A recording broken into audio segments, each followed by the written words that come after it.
सैफुल्ला साहब, IMCR Indian Muslims for civil rights के अगवा, राज्यसभा के पूर्व सांसद अदीब साहब, जिनकी मैं दिल से बहुत इज्जत करता हूं और उनका बुलावा अगर हो जाए तो मैं रोक नहीं पाता अपने आप को, हर इनके प्रोग्राम में मैं शामिल होने की कोशिश करता हूं।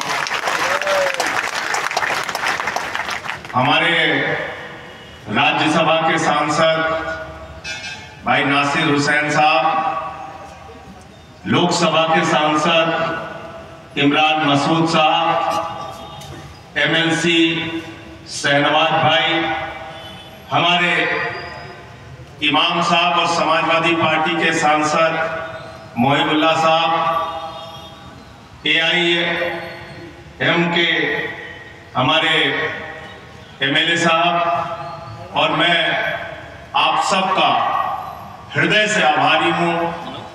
बहुत बहुत आपको दिल से शुक्रिया अदा करना चाहता हूं कि रात के इतने वक्त तक आप यहां पे मौजूद हैं।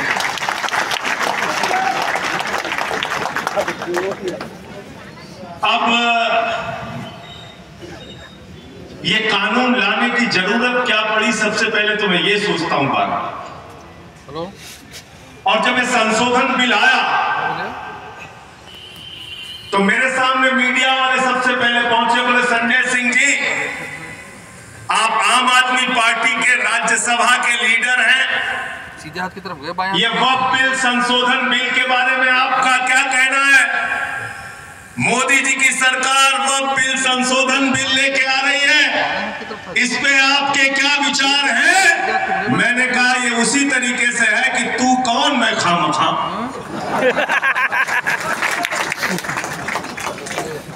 वक्फ बिल से नरेंद्र मोदी का क्या लेना देना है? वक्फ बिल से अमित शाह का क्या लेना देना है? वक्फ बिल से भारतीय जनता पार्टी का क्या लेना देना है? और इससे बड़ा मजाक कोई नहीं हो सकता कि देश की पार्लियामेंट में मिनिस्टर कहता है मुसलमानों का भला करने के लिए बिल लेके आया। आदिब साहब, आप गए थे कि मेरा भला कर दो। इमरान मसूद बैठते लोकसभा में, आप गए थे भला कराने मोदी जी से? कौन मुसलमान गया था भाई? कोई गया था मोदी जी के पास ये कहने कि हमारा भला कर दो? अरे मुसलमानों को उनकी हालत पे छोड़ दो, मोदी जी भला करना तो दूर, जैसे है वैसे ही रहने दो, वो सुकून से रहेंगे। कह रहे भला करने के लिए लाए, 3 तलाक का कानून लाए, कहते भला करना है मुसलमानों का। पूरा हिंदुस्तान में एक टिकट मुसलमान को नहीं देते, एक विधायक मुसलमान का नहीं बनाते, एक सांसद मुसलमान का नहीं बनाते, एक मंत्री मुसलमान का नहीं बनाते। इसलिए पार्लियामेंट के अंदर मंत्री झूठ बोलता है कि ये बिल मुसलमानों का भला करने के लिए आया गया है, ये बिल मुसलमानों का नुकसान करने के लिए, उनकी संपत्तियों पे कब्जा करने के लिए लाया गया है। गलत तो नहीं कह रहा हूं? गलत तो नहीं कह रहा हूं? क्या क्या लिख दिया इस बिल में? मैंने तो पढ़ा, मेरे होश उड़ गए। क्या क्या लिख दिया इस बिल के अंदर? हम लोग डिस्कस करते हैं, हैरान हो जाते हैं, ऐसे ऐसे सवाल पूछते हैं, उनके पास जवाब ही नहीं होता। कहते हैं साहब वक्फ बाई यूजर का मतलब है कि मुसलमानों ने जहां नमाज पढ़ ली वो जमीन उनकी हो गई। वक्फ ने जहां कह दिया ये संपत्ति उनकी है, ये संपत्ति उनकी हो।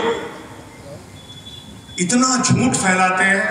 इसीलिए मैंने भाजपाइयों का नाम बदल के भारतीय जनता पार्टी से भारतीय झूठा पार्टी रख दी। झूठ बोलने की मास्टरी है इनको। इतने कॉन्फिडेंस से आप सच नहीं बोल सकते जितने कॉन्फिडेंस से नरेंद्र मोदी जी झूठ बोल सकते हैं। गए एक सभा में, कहने लगे नाली के गैस से चाय बना लो। फिर दूसरी सभा में गए, कहने लगे सिकंदर जब बिहार में आया था तो बिहारियों ने मार के भगाया था। अब सिकंदर कभी बिहार गया ही नहीं बेचारा। फिर तीसरी सभा में गए, कहने लगे बाबा गोरखनाथ जी, संत कबीर जी, बाबा गुरु नानक देव जी एक साथ बैठ के मीटिंग करते थे। पता चला उनके जीवन काल में ही सैकड़ों साल का अंतर था। जब एक थे तो दूसरे नहीं थे दुनिया में। इतने कॉन्फिडेंस, गए एक जगह कहने लगे भारत की आबादी 600 करोड़ है। बोले हम 600 करोड़ से जीत के आए। कुछ भी बोलते हैं प्रधानमंत्री जी। ये बिल को पढ़ा है आपने? इसमें लिखा है कि अब वही मुसलमान वक्फ कर सकता है, यानी वही मुसलमान अल्लाह के नाम पे दान कर सकता है, यानी वही मुसलमान मस्जिद के लिए, कब्रिस्तान के लिए, दरगाह के लिए, मदरसे के लिए, अस्पताल के लिए, यतीम खाने के लिए दान कर सकता है जो 5 साल का प्रैक्टिसिंग मुस्लिम है। पढ़ा कानून आपने? कानून पढ़ा है? इसमें लिखा हुआ है 5 साल का प्रैक्टिसिंग मुस्लिम। कैसे तय करोगे प्रधानमंत्री जी? क्या मुसलमानों के घर में सीसीटीवी कैमरा लगाओगे? 5 वक्त की नमाज पढ़ता है कि नहीं पढ़ता? क्या आप तय करोगे कि वो जुमे की नमाज पढ़ता है तो मुसलमान माना जाएगा, 5 वक्त की नमाज पढ़ता है तो मुसलमान माना जाएगा, या मुसलमान के घर में पैदा हो गया तो मुसलमान माना जाएगा? आप कौन होते हैं? किसने आपको हक दिया ये तय करने का कि आप तय करेंगे कौन मुसलमान?